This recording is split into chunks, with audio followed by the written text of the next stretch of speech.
उकालो व्यापार गर्न रहर भिन्न छ नि परिवेश नारेरीको बगर साझा हाम्रो आकांक्षा समृद्ध देवचुली नगर साझा हाम्रो आकांक्षा समृद्ध देवचुली नगर। धन्यवाद कार्यक्रम सञ्चालक ज्यू। आजको यस वक्तृत्व कला प्रतियोगिता कार्यक्रमका सभाध्यक्ष महोदय, प्रमुख अतिथिज्यू, विशेष अतिथिज्यू, मञ्चमा विराजमान रहनुभएका सम्पूर्ण अतिथिज्यू, दुधको दुध पानीको पानी छुट्याउन न्यायको तराजुमा बस्नुभएका निष्पक्ष निर्णायक मण्डल, उपस्थित सम्पूर्ण विद्यालयका गुरुवर्गहरू, प्रतिस्पर्धाको महासागरमा आफूलाई अब्बल साबित गरी विजयीको माला पहिरन तयार मेरा प्रतिस्पर्धी मित्रहरू र सम्पूर्णमा म श्री सकला देवी माध्यमिक विद्यालय देवचुली 5 पदमपुर कक्षा 8 मा अध्ययनरत छात्रा प्रतिमा कण्डेलको तर्फबाट स्वीकार्नुहोस् यो न्यानो अभिवादन। नमस्कार। आज मिति 2083 साल साउन 27 गते बुधबारका दिन अन्तर्राष्ट्रिय युवा दिवस 2026 को अवसरमा देवचुली नगर शिक्षा युवा तथा खेलकुद विकास समितिको आयोजनामा भिन्न परिवेश साझा आकांक्षा देवचुलीको समृद्धिमा स्थानीय उत्पादनको भूमिका भन्ने शीर्षकमा हुन गइरहेको वक्तृत्व कला प्रतियोगिता कार्यक्रममा मलाई आफ्नो धारणा व्यक्त गर्ने अवसर प्रदान गर्नुभएकोमा आयोजक संस्थाप्रति हार्दिक नमन व्यक्त गर्दै आफ्ना केही भनाइहरू राख्न सभाध्यक्ष महोदय समक्ष अनुमति चाहन्छु। सभाध्यक्ष महोदय, आजको वक्तृत्व कलाको शीर्षक छ भिन्न परिवेश साझा आकांक्षा देवचुलीको समृद्धिमा स्थानीय उत्पादनको भूमिका। यो शीर्षक सुन्दा जति सरल र सहज लाग्छ त्यति नै गहिरो र समय सान्दर्भिक पनि रहेको छ।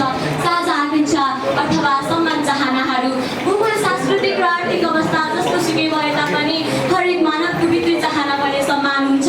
त्यो त्रासमुक्त वातावरणमा बाँच्न पाउनु, आफ्नो र परिवारको जीवन स्तर सुधार गर्नु, राम्रो शिक्षा र रोजगारको अवसर पाउनु, यी साझा चाहनाहरू पुरा गर्ने यात्रामा मानवले फरक फरक परिस्थितिको सामना गर्नुपर्छ। हो त्यो हो भिन्न परिवेश। प्रकृतिको गाहक स्वच्छ हावा, हरियाली, डाँडाकाँडा अनि आफ्नै खेतबारीमा उत्पादन भएको ताजा विषादी रहित खाना। हेर्नुहोस् त ग्रामीणको परिवेश कति फरक अनि भिन्न रहेको छ।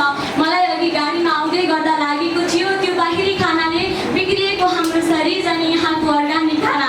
मलाई साँच्चै लागेको थियो महोदय त्यो कोलाहलको सहरमा अब म किन जाऊँ, स्वर्ग त यहाँ छ।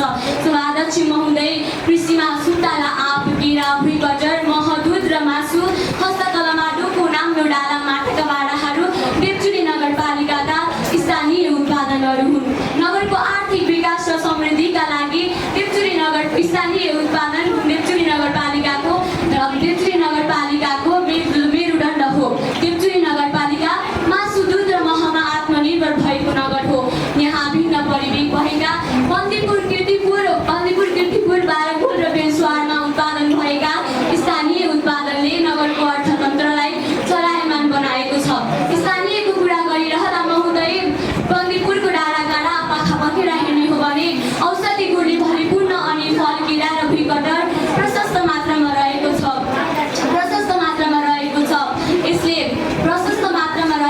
यहाँ भिन्न परिवेश भएका यसले पाचन प्रक्रिया बलियो बनाउने, रोग प्रतिरोधक क्षमता वृद्धि गर्ने, हड्डी बलियो बनाउने, क्यान्सरबाट मुक्ति दिने हाम्रो स्थानीय उत्पादन भुइँकटरले देवचुलीको समृद्धिमा इँटामाथि इँटा थप्दै गइरहेको छ।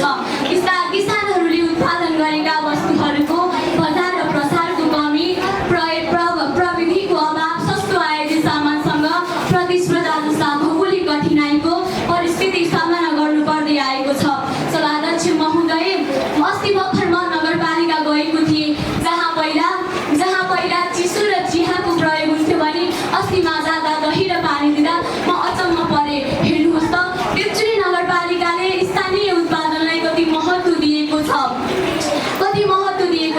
बाहिरबाट आएका महँगा वस्तुहरूको बहिष्कार गरी आफ्नै गाउँघरमा उत्पादन भएका स्थानीय उत्पादनको प्रयोग गर्न अब हामी युवाहरू एकजुट हुनुपर्छ। सभाध्यक्ष महोदय, ती आयोजित वस्तुको प्रयोगले हाम्रो नगरको समृद्धि हुँदैन। नगरको समृद्धि तब हुन्छ महोदय जब फरक परिवेश भएका बाराकोट र बेलसुवारको सुन्तला अनि केरा उत्पादन भए हाम्रो बजारमा जान्छ। रसिलो त्यो बन्दीपुरको भुइँकटरले उचित बजार र प्रचार पाउँछ।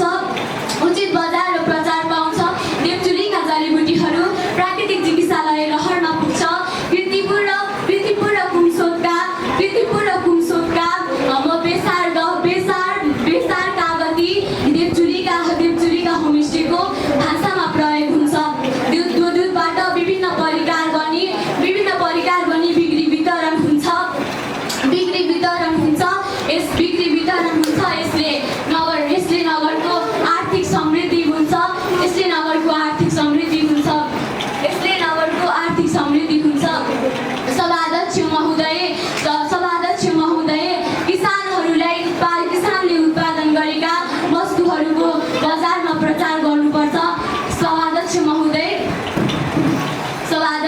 हुँदै अन्त्यमा